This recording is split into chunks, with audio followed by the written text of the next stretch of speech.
Hello, this is Hardin Coleman, Faculty Director for the Center for Character and Social Responsibility at Boston University's Wheelock College of Education and Human Development. You're listening to the very first season of Caring, Character, and Community, the Center's podcast. In this season, we will focus on learning from leaders about how they integrate the ethic of caring, a focus on their own and others' character development, and a commitment to serving the needs of the community in order to guide and inform their leadership in times of crisis. In this part of our inaugural season, we will focus on bringing you the perspective of leaders of youth serving based organizations. In today's episode, we'll be having a conversation with the executive director of Trinity Boston Connects. Before becoming executive director, Charmane Higgins served as executive director of Strive, a social justice not-for-profit focused on young adults in Boston from 2008 to 2017, during which time she transitioned the organization to become part of the Justice Resource Institute. She then served as a consultant for nonprofit organizations. She's been a senior fellow at the Institute for Nonprofit Practice since 2010, where she mentors the cohort of emerging nonprofit leaders of color. Charmane attended Boston Public Schools and graduated from Boston Latin School. She earned a BA in Classical Civilization from Wellesley College, an MA in Latin from the University of Texas, and an MBA from Simmons College. She serves as the past chair and current member of the Board of Trustees of Boston Latin School Alumni Association, and just completed a 6-year term on the board of the ACLU in Boston. She's a current board member of the Massachusetts Not-Profit Network, and is an adjunct faculty member at Boston College School of Social Work. Charmane, we really want to thank you for spending time with us today. Thank you so much, Hardin. It's a pleasure to be here with you. If we could start out, if you could tell us more about your organization and also how this past year has been for you. Sure. So as you mentioned, I serve as the executive director of Trinity Boston Connects, and having recently gone through a strategic planning process, we have changed our mission statement. So the mission statement before was unlocking opportunity and changing the odds for youth of color in the city of Boston. That's a good mission statement, but the organization felt that it lacked a certain level of specificity. And so we engaged with strategic venture partners, I believe SVP, and our new mission statement is that we exist to heal young people of color from the traumatic impact of systemic racism. That is a very specific mission. It's targeted, it's compelling, and we focus our energy on that word of healing, and we do it in several ways. So we have 5 different programs that exist within 3 pathways: our organizational change pathway, our youth development and leadership pathway, and our clinical care pathway. And each of those pathways focuses on healing from a different perspective. So with our youth development and leadership, healing happens through our running program, physical activity. Our running program is called Soul Train. Healing also happens through our clinically embedded program at Trinity at McCormick Middle School in Dorchester, where we have clinicians who maintain a caseload of young people to whom they provide therapy. We also work with the whole school to bring more restorative practices, racially equitable practices, trauma-informed practices. And then we have healing in community through our TEAP program, Trinity Education for Excellence program, which is a 6-year pipeline program, summer intensive. And so healing looks like that for our youth and development programs. For our org change, it's really working with leaders of youth serving organizations to help them identify their own racial identity and how that informs their decisions, and how to change policies to make their organizations more restorative and more racially equitable. And we also have our counseling center where we provide therapy and support to youth workers who themselves many times are experiencing the secondary trauma associated with helping the young people whom they serve. And so that that's our organization. We're really focused on helping to heal not only youth, three populations: youth of color, youth workers, and then leaders of youth serving organizations. Um, and we do that through this integration of what we call our three essential community practices: racial equity, trauma-informed care, and restorative justice. So powerful and a lot of work and highly needed, obviously. But so how's this past year been for you, and how has your organization responded to this year and a half of pandemic, uh, elevation of issues of concern Mhm. about racial justice? And so, how's your organization responded, and how have you responded to the challenges of this year, of the past couple of years? It's definitely been both a challenge, a significant challenge, as well as a significant opportunity. So I have been with Trinity for 26 months. Hmm. And um, last year, 2020, was a year that certainly challenged all of us in terms of our level of resilience to be present with the populations that we serve, and also to be there for each other. Um, it, it it was sort of incomprehensible, the things that we witnessed as a country, um, and yet at the same time, there are tremendous opportunities for us to really get our message out there. You know, before, our funders, as generous as they were in the philanthropic community, they knew of Trinity Boston Connects and they knew the work we did. But once we changed that mission statement to healing, folks really understood, like, Mhm. we need to do something differently in this country, and particularly as young people were experiencing the trauma of COVID, as communities of color were experiencing the trauma of COVID, and the health disparities that are already exacerbated by the racial inequities.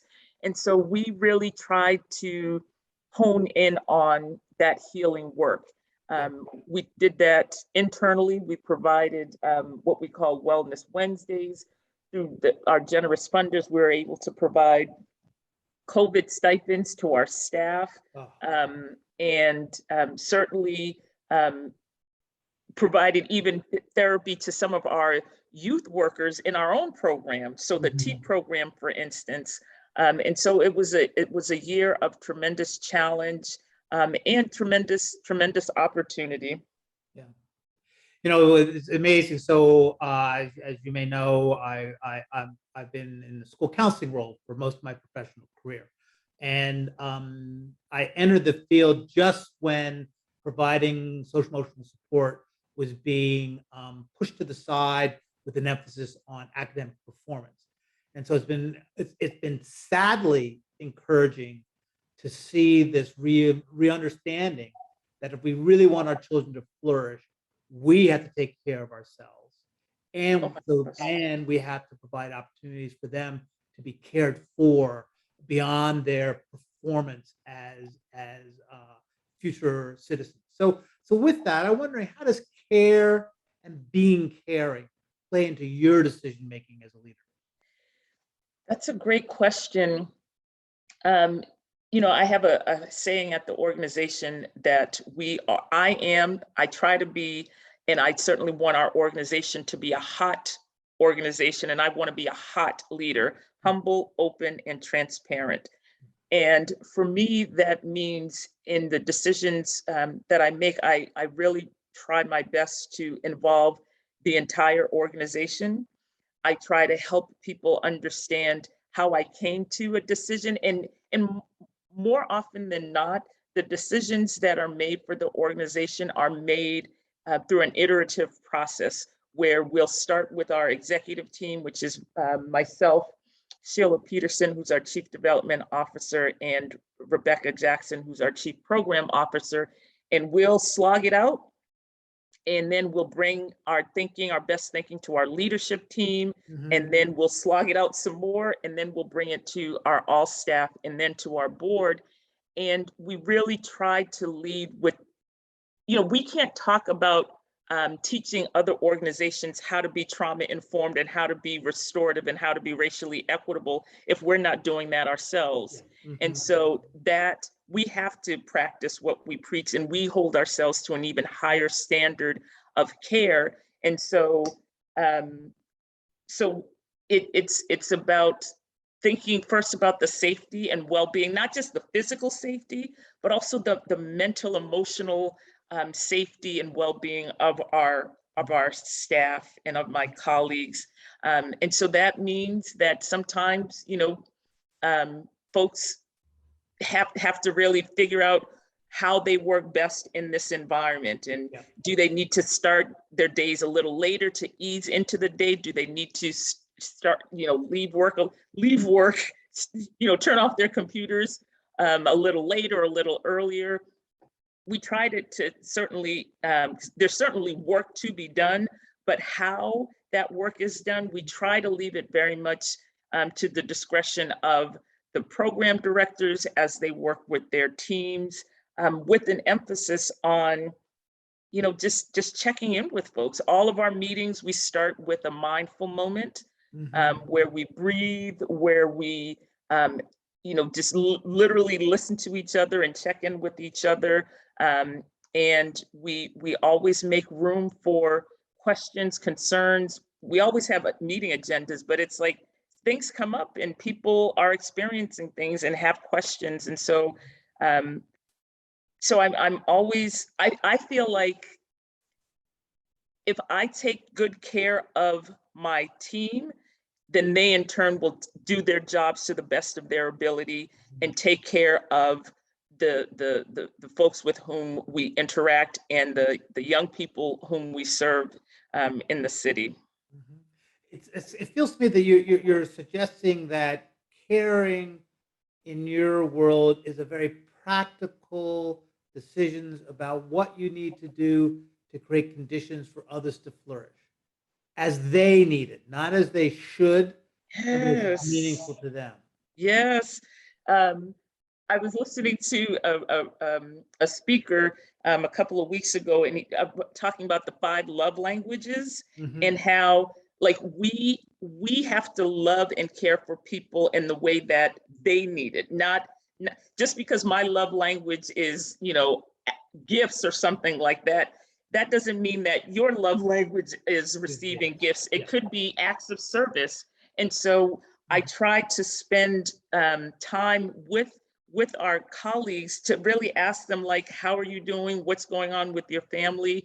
We've had some of our young people in our TEAP program last year lost a young person to gun violence. And so being present with them leaders in that program at that moment, calling the mom and providing not only financial support, but just letting her know that even though I didn't know her son specifically, he's a young person, and he's a young person who mattered to the TEAP community, to the Trinity Boston Connects community, and really to the overall community of Boston.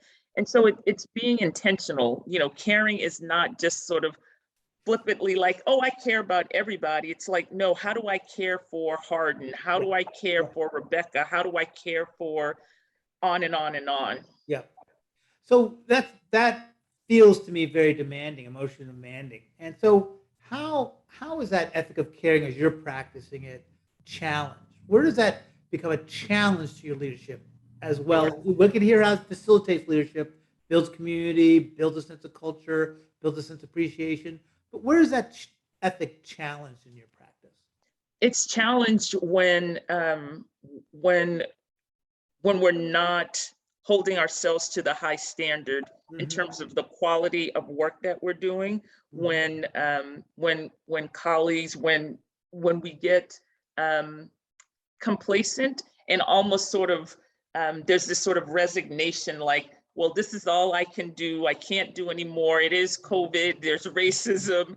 And while that's true, and we want to, and I certainly want to, and the executive team and leadership team want to be supportive of everyone who's going through this difficult time, we also have jobs to do.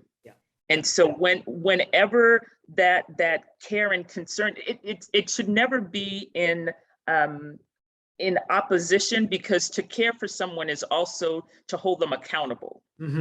Because without standards, like if you have no standards, there's you can't do anything with that. And so that, for me, holding myself and my colleagues accountable for the work and the quality of work that we are charged to do, that is also an extension of caring.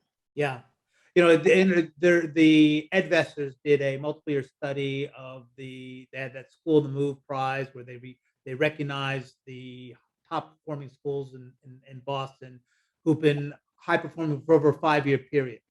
And they look at them and they kind of identify the best practices. And one of them is high expectations and high support. That's right. That one or the other is not what drives high quality performance, doesn't make you a useful organization. You're not really meeting the needs of kids just because you love them.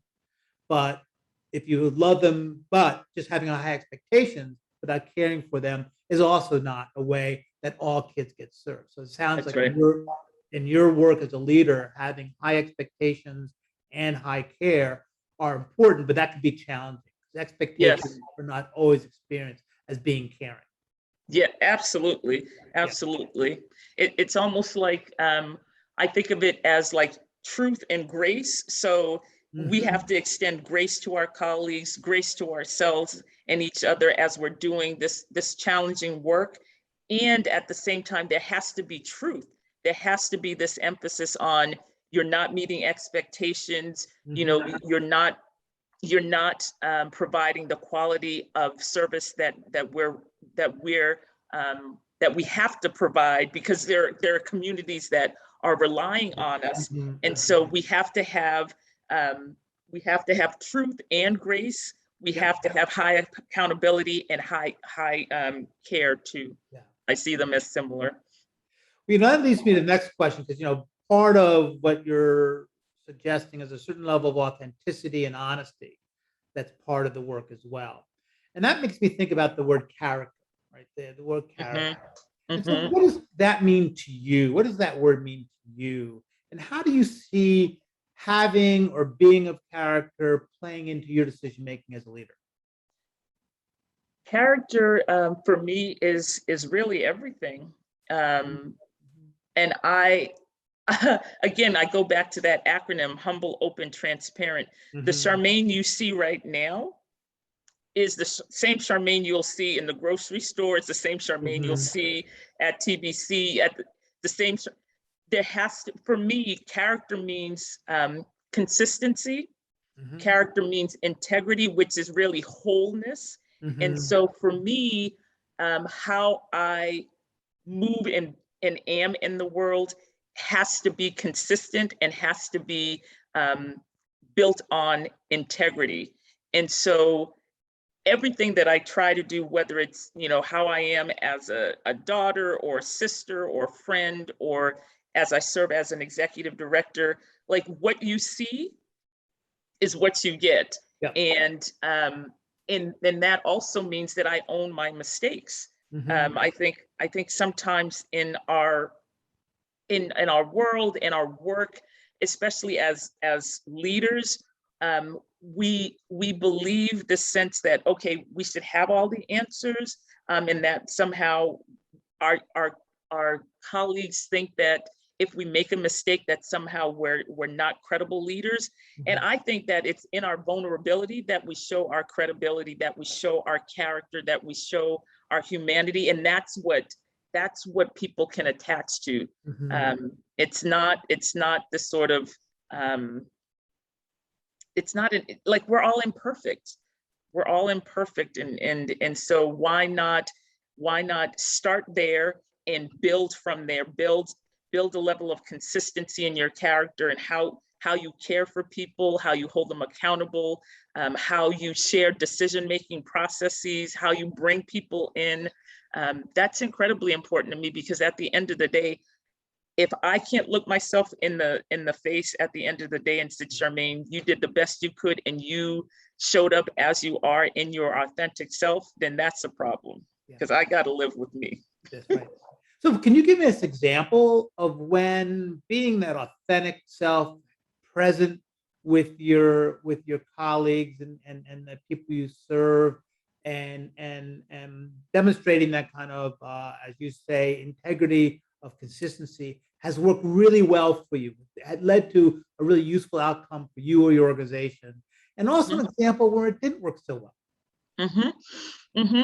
Sure. So I think about with the strategic planning process that we just went through. So the process had started 2 years ago before I came. And from what my colleagues tell me, the process was not a transparent one. It was sort of clouded and folks didn't know how decisions came to be.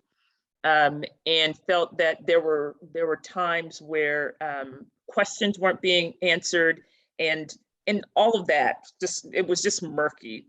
And again, because of who I am and where I've come from in terms of my own nonprofit journey, I know that you can't build a level of trust as a new leader without transparency and without vulnerability. So we came up, and when I say we, the executive team, along with our SVP consultants, came up with a process which I just described, where we would start with executive team and bring that information and those decisions for further discussion to our leadership team, and then bring all of that to the all staff, and then to our not our executive committee, but the strategic planning committee of the board, and then to the full board. And it was a real pleasure to hear many of my colleagues saying that even with the decisions that they didn't necessarily support or like, not support, but like, they understood how we got to those decisions and why those decisions were made. And therefore they felt a level of comfort knowing that, okay, I understand, I was a part of those conversations. I had an opportunity to voice my concerns. And even though we didn't come to the conclusion that I wanted, I'm here and I can get behind where the organization is going. But can you give an example where that didn't work? Didn't get the outcomes you were anticipating or hoping? Same case. And we had one colleague who, based on the decisions that we made at the time, she couldn't move past the decision. She felt that it was the wrong decision, that we weren't being, we just didn't understand the nuances of her particular program. And this is not, as she said, this is not what she signed up for. And so she made the decision to leave. And at one point in our all staff meetings, it was very difficult to have her in those spaces because she was just, her face just showed her discontent and her displeasure. And that was beginning, other colleagues noticed that and were expressing concern. And so, the same process, two very different outcomes. So, and that kind of leads to the other questions that we think about in terms of this community part. You have lots and lots of constituents. You have 3 different programs serving in very different ecologies. You have a board. You have a greater Boston public. You work with BPS. So it sounds to me that the way you approach that complex organization is through engaging them in conversations about the work, an iterative process. That you come with an idea, you start with your executive team, and then you share that with a larger group and really change based on the information you get, do the iteration. It's not a win-lose, it's a building consensus. Is that a fair capture of the way you manage your constituency? Absolutely. And many times I try to be the last person to speak because I want to make sure that everyone knows that first, I always invite and encourage everyone to bring their voice to the conversation. And that gives me an opportunity to listen, to be thoughtful, and to hear different perspectives that may inform the direction of the work itself. And so I very much try to lead and co-lead and collaborate with my colleagues to a place of consensus. Yeah. And sometimes, because leadership is not always about consensus, but even when I have to make a decision, I very much involve as many people, as many of our colleagues as possible, so that, again, there is understanding. Because the worst thing is to have decisions made and folks are like, well, who made that decision? How did they make that decision? I don't even understand it. I was never informed. I don't want that. Well, Charmane, you're suggesting something. As you know, we're all thinking a lot and hearing a lot about the polarizations in our society and the competitive needs that people have. You're articulating a vision that says it is possible to find consensus. It is if you treat people with care, respect, give them the time, allow it to mature without having to go. But there's a way that people can find a shared voice. And how do you get people to trust that? Because a lot of people say, "Come on, really? Well, you're playing with me, right? You're really, you're kind of reaching out. We're not all together. How, if you're meeting their needs, how do you meet my needs? How do you get people to trust that process?" I think it goes back to character. It goes back to that integrity, and it goes back to communication and consistent, intentional communication. Mhm. I believe that our needs and wants aren't mutually exclusive. That for you to get your needs met means that I cannot get my needs met. It's not a zero-sum game. Mhm. And oftentimes, especially certainly in politics and even in the ways in which some nonprofit leaders govern, it's this sense of like, nope, it's a zero-sum game. Either I get all I want or it's nothing. I take my ball and I go home. And Mhm. that's not my philosophy in life in general. And so I believe it is possible. And I think that as people see, and as my colleagues have seen me show up day after day in the ways that I do, that builds a certain level of like, okay, I think I can trust her. I think, she says the same thing all the time. Yep. I've seen her grapple with stuff and she's not yelling and cursing people out. She's inviting my voice, even if it's a dissenting voice. And we have to build trust incrementally. As a new executive director, I can't just come in there and stand on my desk and say, everybody trust me. Yeah. It's like, no, I have to earn their trust and I have to do it incrementally day by day. So, Charmaine, I know that other leaders will be listening to this and other people in the nonprofit space. So, how do you get your board and your funders on board with this iterative, consensus approach that doesn't always allow you to walk into the board meeting and say, "Well, here's the goals we have, and we're going to accomplish it," versus saying, "I'm going to work with my people to figure out what we should do, and then I want you to resource me."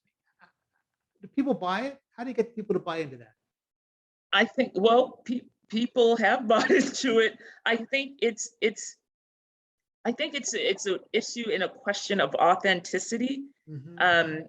And with my board, first, I have a wonderful board. I have a wonderful board chair and a gentleman named Dave Aldrich, and before him, Mike Parker. And these are gentlemen, and this is a board.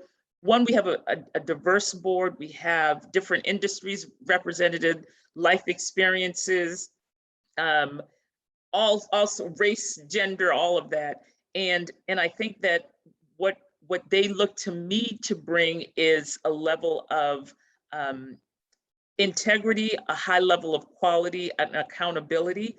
And I do that, and I involve them, particularly the executive committee and specifically my board chair, in those conversations. Dave and I meet bi-monthly, and my philosophy is no surprises. Yeah. Like no surprises, good, bad, ugly, indifferent, no surprises. Mhm. Because as soon as I believe or think or intuit something, I share that with Dave to get his view, to get his opinion, because we need to be on the same page. We need to certainly, I need to hear his advice and get the support of the full board and problem framing and coming up with scenario planning, because I can't do this work by myself. Mhm. Like I tend to lead through influence and consensus and collaboration. And there's a humility in me that says, I don't know everything. There's no way that I can know everything. And so we're stronger together, and certainly we're more strategic, more dynamic together. So, Charmane, where do you get the strength to be so trusting in a world where you're dealing with people in the middle of trauma? As you say, we're all experiencing a lot of trauma. You're serving people who've been traumatized by a system that does not necessarily care for them very well. And now you're speaking of a leadership style that means I need to trust in others' ability to work together. Where do you get the strength to do that? It's a couple of places. One is my faith. I'm a Christian, and so I really believe that I do none of this by myself. Mhm. And then I know that there are more people for me and for us than are against us, and even that sort of dichotomy of people being against us. Mhm. But I do believe that most people want to live a healthy, hopeful life where they can see their children grow up and where they can live in safe communities and get the support and help that they need when they need it. And so I start from that place that one, all of us are dealing with some kind of challenge. Mhm. And so start with, just kindness. I was telling one of my colleagues today that I'm really trying to lean into kindness and giving people, remember I said grace and Yeah. truth. So Mhm. being gracious, being grace, and seasoning my conversations with grace is really important to me. It sounds a little bit like by sharing grace, by sharing trust, that strengthens your ability to give grace and share trust. The doing it gives you that, helps give you that strength. Absolutely, it is it's it's in it's in the doing, it's in the practice, Mhm. and and something else that we say at TBC is that we're not looking for perfection, we're looking for progression. And so Mhm. that obviously means that there's a practice, that sort of iterative practicing of sharing truth, sharing grace, sharing information, sharing mistakes, like just sharing. And Yeah. it's a day-to-day practice. Yeah. Yeah. So before, thank you so much. This is really, as I say, I find these conversations to be heartwarming and inspiring, and I want to thank you for sharing an image of the world, of the way the world can work, particularly as we move forward to improve our systems so we can support children's uh, flourishing. So before I let you go, I have one more question, and that Sure. is, what would you say to your younger self as you look back of your career, and if there's something that you could have heard early when you started that would have enhanced your progression or facilitated your growth, what would that be? I would have told my younger self to be more courageous, Mhm, mhm, mhm. to just be more courageous, be bolder, um, because we tend to put ourselves sometimes in these boxes, and we're supposed to do things this way, and it's like, you know, sometimes you have to step out of those boxes, and you know, now the saying is speak truth to power. But I would say, you know, be courageous, be courageous. Speak truth for truth. That's right. Yeah. That's right. Well, great. Well, Charmane, thank you so much for your time. This has really been a lovely, lovely experience. So, and I hope you have a very good day.